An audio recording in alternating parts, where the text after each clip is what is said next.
Well, welcome back to another episode of Owning Your Outdoors. Joining me as always is Mr. Doug Schroeder with Lewis. And Doug, we're talking about one of my favorite things, finally getting into the gardens today. Yeah, it's finally time to get our hands in the soil and start planting a few things. Oh, I can't wait to do that. One of the main things when starting to garden some of these vegetables especially, it's all about location, right? It is all about location.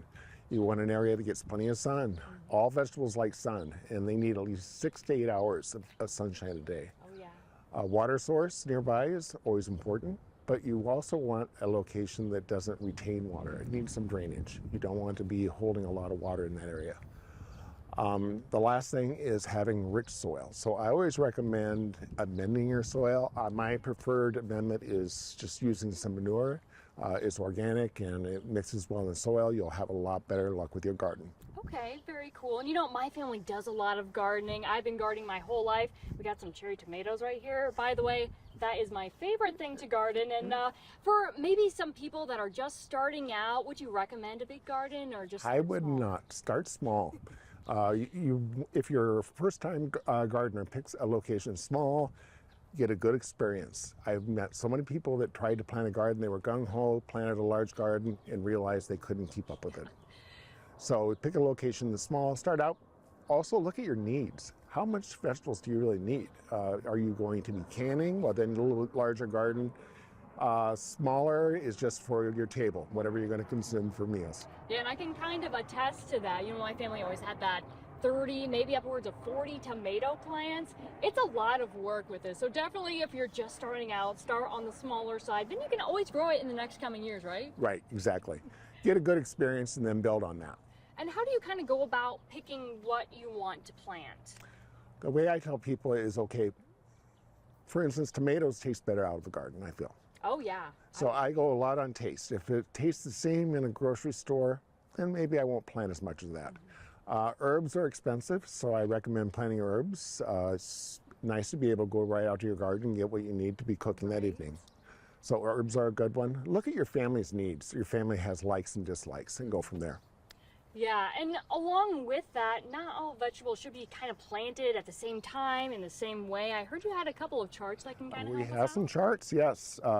We have this online, so you can download them. And you have hardy, semi-hardy, and summer vegetables. They all require different temperatures. Right now, with the cooler temps, you can probably plant the hardy and the semi-hardy. But you want to wait till about the middle of May before you start putting your tomato plants in. That soil needs to, you can plant them now. They're not going to do much. They need some higher temps. Yeah, and my family's been in that situation definitely before where we get one last good freeze and then all of our tomato plants, they're gone for the year. So definitely wait to put those in until mid-May, you said? Yes, that's about when I always recommend, about middle of May. Yeah, and you know, speaking on location kind of again as well with some of these different types of plants, is there any specific way you want to put them in the ground? I always put taller plants to the north side. You want as much sun, so your taller items, you put it to the north side of your garden.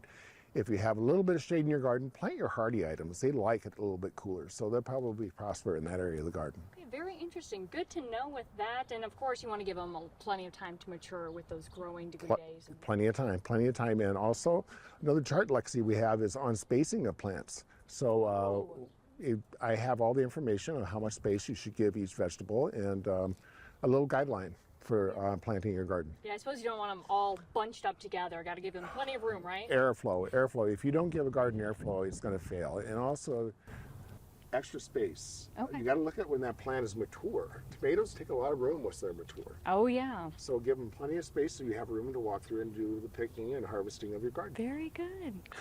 Well, thanks so much for joining us here again today, Doug. It's looking like we are gearing up for a beautiful gardening season. In Sioux Falls, Lexi Murley, Dakota News Now.